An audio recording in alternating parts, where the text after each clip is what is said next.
একেবারে শুরুতেই নজর ডোমজুড়ে। কেন? তার কারণ রাসায়নিক কারখানায় আগুন, ভয়াবহ আগুন। ডোমজুড়ে রাসায়নিক কারখানায় আগুন লেগে মজুত রাসায়নিকে বিস্ফোরণ। রাসায়নিক কারখানায় মজুত তেলে বিস্ফোরণ, আগুন ছিটকে যায় পাশের হোগলা বনে। যে ছবি আপনারা দেখছেন, 2 ঘন্টা সময় অতিক্রান্ত, 2 ঘন্টা সময় পেরিয়ে গিয়েছে, এখনো জ্বলছে ডোমজুড়ের কেমিক্যাল ফ্যাক্টরি। মূল গেট দিয়ে ভেতরে ঢুকতে সমস্যায় দমকল, বাইরে থেকে যতটা সম্ভব আগুন নেভানোর চেষ্টায় দমকল। কথা বলবো আমাদের প্রতিনিধি দেবাশিস চক্রবর্তী রয়েছেন সঙ্গে। দেবাশিস, ঘন্টা 2 অতিক্রান্ত, এখনো কি আগুন জ্বলছে দাউ দাউ করে? আগুন এই মুহূর্তে কারখানায় যেমন দাউ দাউ করে জ্বলছে। তোমাকে বলে রাখি, যে আশঙ্কা করা হচ্ছিল যে কারখানার চারিদিকে যে হোগলা বন, সেই হোগলা বনে ইতিমধ্যেই আগুন ছড়িয়ে পড়েছে এবং কারখানা থেকে বেশ কিছু দূরত্বে, প্রায় 300 থেকে 400 মিটার দূরে অবস্থিত আরো 2টি কারখানায় কিন্তু এই মুহূর্তে আগুন লেগে গেছে। ফলে অর্থাৎ অগ্নিকাণ্ডের ঘটনা কিন্তু আরো ভয়াবহ আকার নিচ্ছে ডোমজুড় এলাকায়। এই মুহূর্তে হোগলা বন, যেখানে যদি আগুন লাগে তাহলে সেই আগুন কিন্তু দ্রুত ছড়িয়ে পড়বে। তার কারণ আমরা জানি যে পরিমাণে কয়েকদিন ধরে গরম, কোনো বৃষ্টি নেই, ফলে এই হোগলা বনগুলি কিন্তু পুরো শুকনো হয়ে রয়েছে। ফলে সেখানে একবার আগুন যদি লেগে যায় তাহলে কিন্তু গোটা এলাকা গ্রাস করবে আগুনে। ফলে দমকলের কর্মীরা প্রাথমিকভাবে কারখানার আগুন না নেভাতে পারলেও তারা চেষ্টা করছে কারখানার বাইরের যে অংশ হোগলা বন এবং আশেপাশের যে কারখানা, সেই কারখানাগুলিতে লাগা আগুন কন্ট্রোলে আনা বা কুলিং করা, সেখানে আগুন নিয়ন্ত্রণে আনার চেষ্টা চলছে। তবে দমকলের 4টে ইঞ্জিন ঘটনাস্থলে এখনো তারা রয়েছে, আরো বেশ কিছু ইঞ্জিন ঘটনাস্থলে পৌঁছানোর চেষ্টা করছে। তার কারণ যে রাস্তা রয়েছে সেখানে কিন্তু একাধিক দমকলের ইঞ্জিন একসাথে সেখানে পৌঁছানো একেবারেই অসম্ভব। ইতিমধ্যেই পুলিশি আধিকারিকরা সেখানে পৌঁছেছে এবং একাধিক ড্রাম গোটা কারখানা অঞ্চল জুড়ে, কারখানার আশেপাশে, কারখানার বাইরে যে বন জঙ্গল রয়েছে সেখানেও কিন্তু প্লাস্টিকের ড্রাম মজুত করা রয়েছে। ফলে সেখানেও কিন্তু আগুন ছড়িয়ে পড়ার কাজ চলছে। দমকল ইতিমধ্যেই কিন্তু ট্রাইপডের সাহায্যে পাইপ ফিক্সড করে সেখানে জল দেওয়ার চেষ্টা করছে, কারণ উচ্চস্থলে পৌঁছে সেখানে আগুন নেভানো কার্যত অসম্ভব বলে মনে করছে দমকল। একেবারে রাসায়নিক কারখানায় আগুন নিয়ে একাধিক প্রশ্ন এবং এই আগুন ছিটকে লেগে গিয়েছে পাশের হোগলা বনে। আপনারা সেই ছবি দেখছেন, দাউ দাউ করে চলছে হোগলা বন। যে ছবি আপনাদেরকে দেখাচ্ছি, কারখানায় মজুদ তেল, দাহ্য পদার্থ, সেই কারখানায়, ডোমজুড়ে সেই কারখানায়, রাসায়নিক কারখানায় আগুন ছিটকে পাশের হোগলা বনে লেগে যায়। যে ছবি আপনারা দেখছেন এক্সক্লুসিভলি নিউজ 18 বাংলায়। রাসায়নিক কারখানায় আগুন লেগে গেছে এবং তারপরে সেখান থেকে আগুন ছিটকে গিয়ে পড়ে হোগলা বনে। ছবি দেখছেন আপনারা। 2 ঘন্টা সময় অতিক্রান্ত, জ্বলছে ডোমজুড়ের কেমিক্যাল ফ্যাক্টরি এবং যেটা মেন গেট, সেখান দিয়ে যেহেতু দমকলকে ঢুকতে বেগ পেতে হয়েছে, তাই বাইরে থেকেই তারা আগুন নেভানোর চেষ্টা করছে। পাঁচিল ভেঙে ফ্যাক্টরিতে ঢোকার তোড়জোড় দমকলে।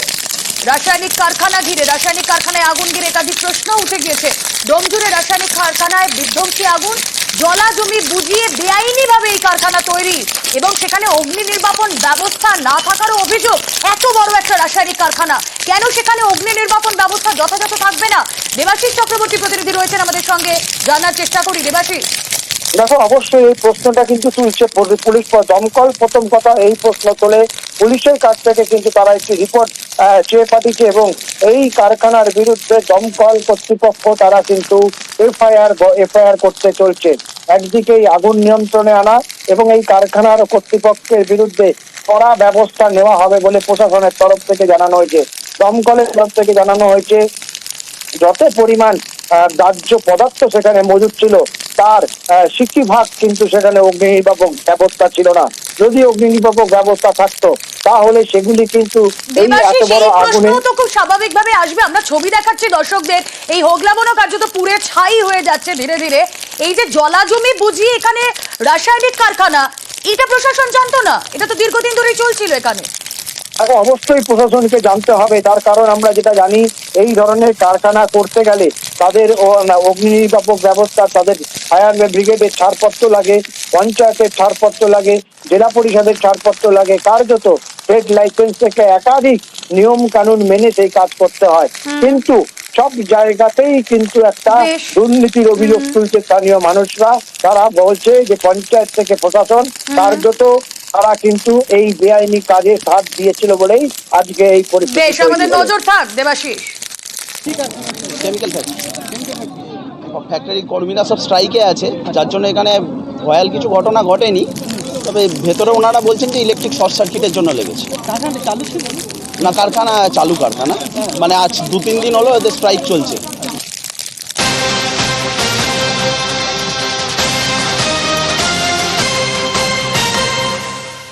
গত 10ই এপ্রিল বলা হয়েছিল ঠিক 11 দিন সময় লাগবে, 11 দিনের পরে মানে 21শে এপ্রিল অর্থাৎ আজ যোগ্য অযোগ্য তালিকা। কিন্তু প্রশ্ন এখন এটাই, যখন ঘড়িতে সময় সন্ধে 6টা পেরিয়ে গিয়েছে, আদৌ কি আজ যোগ্য অযোগ্য তালিকা প্রকাশের প্রস্তুতি এসএসসির? যোগ্য অযোগ্য তালিকা নিয়ে আইনি পরামর্শ এখনো নেওয়া চলছে। আইন মেনে তালিকা প্রকাশের প্রস্তুতি, যোগ্যদের আপাতত বহালের সুপ্রিম নির্দেশ। আসুন আমরা জানার চেষ্টা করি পরিস্থিতিটা। আমাদের দুই প্রতিনিধি রয়েছেন সঙ্গে, সোমরাজ বন্দ্যোপাধ্যায় রয়েছেন, জানবো সোমরাজের সঙ্গে কথা বলবো, এবং আমাদের সঙ্গে রয়েছেন চাকরিহারাদের সঙ্গে নিয়ে বিশ্বজিৎ। আমি শুরুতেই সোমরাজের কাছে যাই। সোমরাজ, প্রশ্ন একটাই, আদৌ কি আজ যোগ্য অযোগ্য তালিকা প্রকাশ হবে?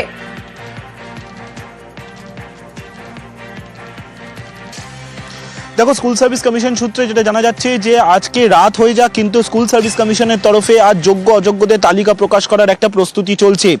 অবশ্যই সেই প্রস্তুতির আগে যে বৈঠক প্রতিনিধি দলের সঙ্গে, অর্থাৎ যারা চাকরিহারা শিক্ষক শিক্ষাকর্মী তাদের সঙ্গে বৈঠক করতে চেয়েছিল এসএসসি, এবং তারাও চেয়েছিল আলোচনা করতে। দুপক্ষই যেহেতু চেয়েছিল আলোচনা, সেই জন্যই এই আলোচনা এসএসসি সদর দপ্তরে হচ্ছে, যেখানে এসএসসি চেয়ারম্যান উপস্থিত রয়েছেন বলেই এসএসসি সূত্রে জানা যাচ্ছে। যেটা তোমাকে বারবারই বলছিলাম, এই আইনি পরামর্শ, এসএসসি এখনো পর্যন্ত কি কি আইনি পরামর্শ নিয়েছে এবং আইনি পরামর্শে এসএসসির কাছে কি কি তথ্য এসেছে, তার কারণ যে জায়গাটায় এখনো পর্যন্ত এসএসসিকে ভাবাচ্ছে সেটি হলো এই যে যোগ্য এবং অযোগ্যের তালিকা প্রকাশ করবে এসএসসি, কিন্তু তার বয়ানে কি লিখবে এসএসসি, এই বিষয়টাই এখন ভাবাচ্ছে এসএসসিকে, যার জন্য এসএসসি চেয়ারম্যান সিদ্ধার্থ মজুমদার আবারও কিছু ক্ল্যারিফিকেশনস স্কুল শিক্ষা দপ্তরের থেকে চেয়েছে। কিন্তু যেহেতু দুপক্ষই একটা আলোচনা চেয়েছিল, সেই কারণে এখন এসএসসির কেন্দ্রীয় দপ্তরে, কেন্দ্রীয় অফিসে সেই আলোচনা হচ্ছে। এসএসসি চেয়ারম্যান খুদ উপস্থিত আছেন। কিন্তু তোমাকে জানিয়ে রাখি, এসএসসির তরফে সব রকমের প্রস্তুতি নিয়ে রাখা হয়েছে এই যোগ্য এবং অযোগ্যের তালিকা প্রকাশের ব্যাপারে। কিছু ক্ল্যারিফিকেশন এলেই কিন্তু এসএসসি সেই তালিকা প্রকাশ করে দেবে, এরকম একটা সম্ভাবনা রয়েছে বলি আমরা স্কুল সার্ভিস কমিশন সূত্রে জানতে পারছি। যদিও এসএসসি অপেক্ষা করছে এখনো পর্যন্ত চূড়ান্ত সবুজ সংকেতের, কারণ এসএসসির যে কিছু ক্ল্যারিফিকেশনের প্রয়োজন, সেই ক্ল্যারিফিকেশনগুলির অপেক্ষা এসএসসি করছে, এবং সূত্র মারফত জানা যাচ্ছে একটু বোঝার চেষ্টা করি, এখনো পর্যন্ত ঠিক কোন জায়গায় গিয়ে জট পেকে রয়েছে?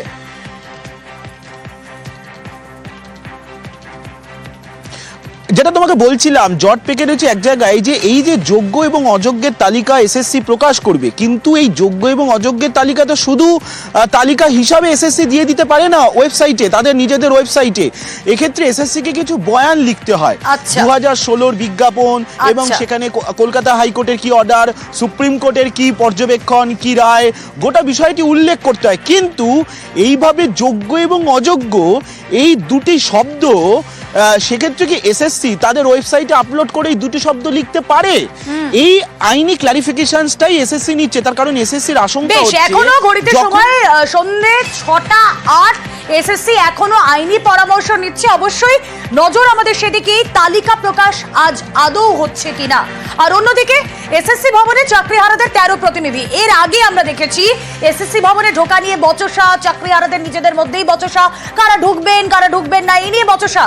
এসএসসি ভবনের সামনের ছবিটা আপনাদের সামনে তুলে ধরবেন আমাদের প্রতিনিধি বিশ্বজিৎ রয়েছেন সঙ্গে। বিশ্বজিৎ, ওদিকে চলছে আইনি পরামর্শ আর এদিকে অবস্থান বিক্ষোভ, কি বলছেন তারা? একদমই তাদের কাছেই যাব, যে প্রায় 1 ঘন্টা 15 মিনিট হতে চললো। আমার সঙ্গে রয়েছেন যারা চাকরিহারা এই আন্দোলন যারা করছেন।